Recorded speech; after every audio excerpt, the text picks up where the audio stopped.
working on. But in order not to elaborate too far, I will just point out that many of these families belong to royal bloodlines, and they are the founders of our banking system, the United Nations, and every industry in the world.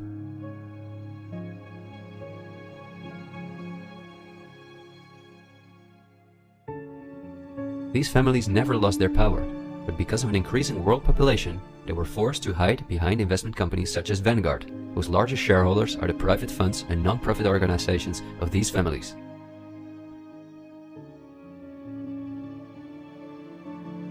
To make the bigger picture more clear, I need to briefly explain something about these non-profit organizations. These are the links that connect the business community with politics and the media, allowing major conflicts of interest. At first glance, however, this is not too noticeable. Non-profits, also called foundations, are organizations that rely on donations, and they do not have to publish from whom they receive those donations. They can invest this money in whatever they want, and do not have to pay tax on their profits as long as those profits are reinvested in other projects that they are involved in. Non-profits can move hundreds of billions of dollars from invisible investors. According to a report by the Australian government, this makes non-profit organizations ideal to finance terrorist groups and launder large sums of money.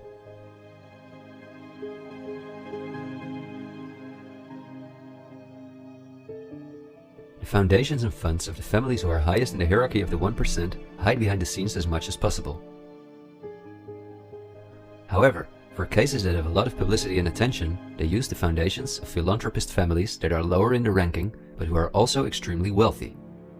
In order to be concise, I will only highlight the 3 most important foundations in the world that connect all the industries in the world to each other. These are the Bill and Melinda Gates Foundation, the Open Society Foundations of the controversial multi-billionaire George Soros, and the Clinton Foundation. A very brief introduction to give you an idea of the size of these types of foundations. According to the official website of the World Economic Forum, the Gates Foundation is the largest funder of the World Health Organization, after President Donald Trump halted the funding of the WHO by the US in 2020. This makes the Gates Foundation one of the most influential organizations in the world in the area of everything that relates to our health. The Gates Foundation has a close partnership with the 16 largest pharmaceutical companies in the world, including Pfizer, AstraZeneca, Johnson & Johnson, BioNTech, and Bayer, and we have just seen who own the most shares of these companies.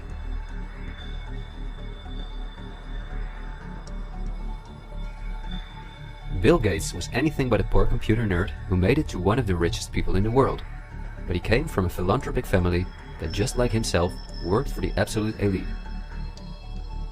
Bill is the founder of Microsoft, which is owned by BlackRock, Vanguard, and until recently, Berkshire Hathaway, but at the same time, the Gates Foundation is the largest shareholder after BlackRock, Vanguard, and State Street in Berkshire Hathaway, where he was even on the board for a while. We would spend hours if we considered everything the Gates Foundation, the Open Society Foundations of George Soros, and the Clinton Foundation are involved in. But because they connect us with the next topic and with the current events, this brief introduction was important. I think the next topic should start with a question. A random person like myself, with very little experience in video editing, using an old laptop, can in 20 minutes objectively portray that only 2 companies have a total monopoly over all the industries in the world. So the natural question is, why don't you hear about all of this in the media? What? That's a good question. Every day we have the choice between countless reports, documentaries, and television programs, and yet not one of them talks about this. Is it something not interesting enough? Or might there perhaps be other interests at play? The answer we get again from Wikipedia. About 90% of the international media is owned by 9 media conglomerates. The companies owned by these media conglomerates are too many to mention, so I'm just going to show you the most important brands that we all know. Viacom CBS is the parent company of, among others, all CBS channels, Paramount, where the most famous movies and series in the world come from, MTV, Comedy Central, Nickelodeon, the popular British Channel 5, and the popular Australian 10. Guess who the largest shareholders of Viacom CBS are? Before we look at the other major conglomerates, let's not forget to mention our extremely powerful streaming monopolists, Netflix and Amazon Prime, both of which belong to the same shareholders. Then AT&T, which is the parent company of Warner Brothers, HBO, Discovery Channel, CNN, Cartoon Network, TNT, DC, and many other well-known brands. Guess who the largest shareholders of AT&T are? The third one is the all-powerful News Corp. This company owns many of the most well-known national and regional newspapers, magazines, and TV channels in the US, the UK, and Australia. The shares of News Corp are owned by the American multi-billionaire Rupert Murdoch and by the institutional investors we see everywhere else. News Corp's sister company is Fox Corporation, which is also one of the most powerful media conglomerates on Earth. Just like News Corp, it is owned by the Murdoch family and the usual investors. Then the Walt Disney Company, a conglomerate of unimaginable dimensions, with many subsidiaries such as Pixar, Marvel, 20th Century, Lucasfilm, ABC, National Geographic, and Hulu. Who are their biggest shareholders? Another powerful media conglomerate is Comcast. This is the parent company of NBC, DreamWorks, Universal, the Sky Group, Focus Features, Xfinity, and many other major media brands. As you would expect, their largest shareholders are Vanguard and BlackRock.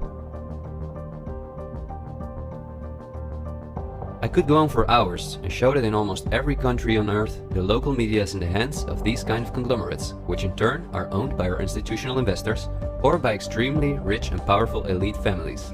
In the UK, for example, virtually all popular newspapers and magazines are owned by the Daily Mail Group, Reach, and the aforementioned News Corp.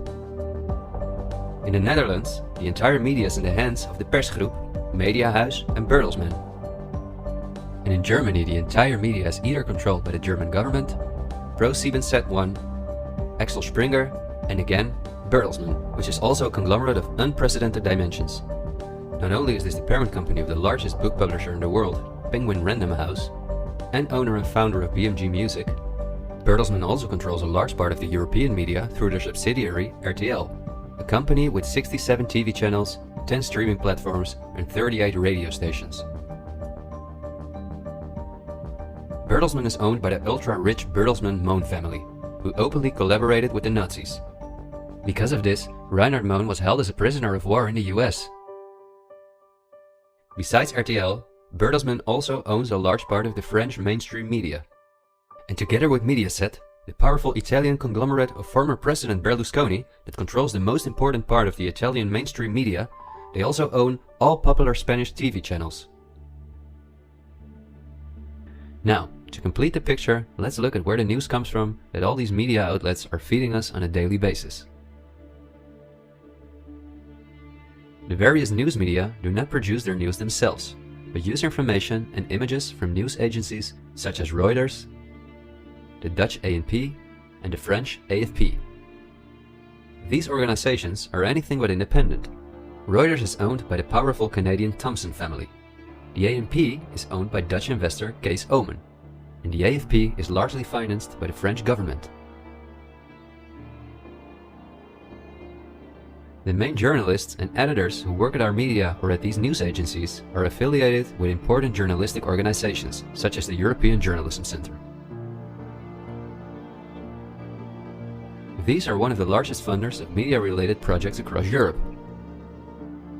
They train journalists, produce study materials, give internships at, for example, the ANP, and work closely with the world's largest corporations such as Google and Facebook. For journalistic analysis and opinion, all the major media outlets in the world use Project Syndicate, the most powerful organization within its field. It supplies the 506 most important media outlets in 156 countries.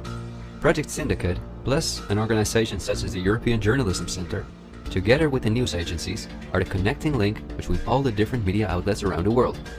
When newscasters read the news from their teleprompters, there is a good chance that the text comes from one of these organizations. As a result, the global media is often synchronized in its reporting. one-sided news stories plaguing our country. The sharing of biased and false news has become all too common on social media. More alarming, some media outlets publish these same fake stories without checking facts first. The sharing of biased and false news has become all too common on social media. More alarming, some media outlets publish these same fake stories without checking facts first. Unfortunately, some members of the media platforms push their own personal bias and agenda to control exactly what people think. And this is extremely dangerous to our democracy. This is extremely dangerous to our democracy. This is extremely dangerous to our democracy. This is extremely dangerous to our democracy. This is extremely dangerous to our democracy. This is extremely dangerous to our democracy. This is extremely dangerous to our democracy. This is extremely dangerous to our democracy. This is extremely dangerous to our democracy. This is extremely dangerous to our democracy. This is extremely dangerous to our democracy. This is extremely dangerous to our democracy. This is extremely dangerous to our democracy.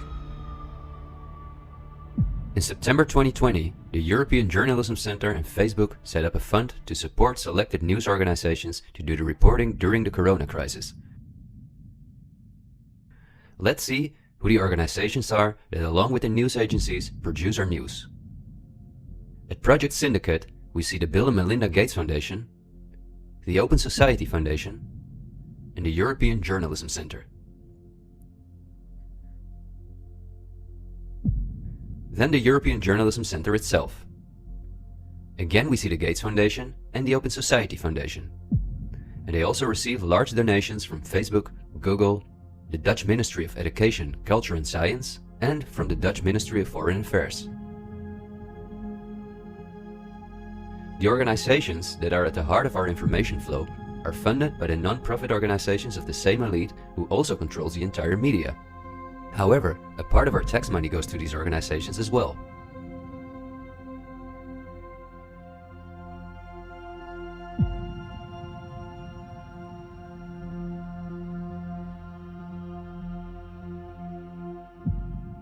Okay, I realize this was a lot of information to process, and believe me, I've made it as short as possible, and I've only used those examples that seemed necessary to show you the overall picture, so you can understand the current situation better.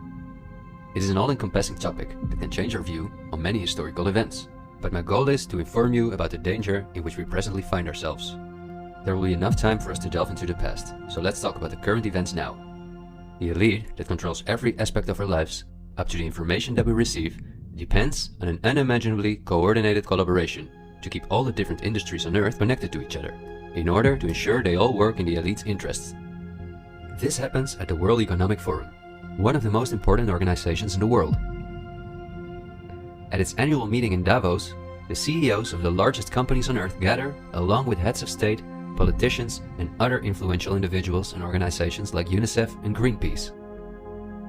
Serving on the board of trustees are former US Vice President and climate change guru Al Gore, BlackRock CEO Larry Fink, the President of the European Central Bank Christine Lagarde, the Director of CERN Fabiola Gianotti, the Queen of Jordan, the Director of the International Committee of the Red Cross Peter Maurer, and many other politicians and CEOs of the world's most influential companies.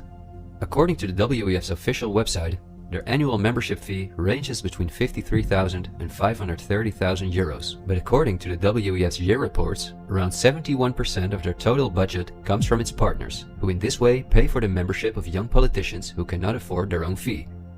Wikipedia reports the following. According to critics, the WEF is a business forum where the wealthiest companies can negotiate deals with other companies or with politicians. The purpose of the WEF for many of the participants would be personal gain instead of solving global problems. I don't like to make assumptions, but would there be so many problems on Earth if the key industry leaders, bankers and politicians since 1971 had gathered annually to solve our world's problems? Is it not strange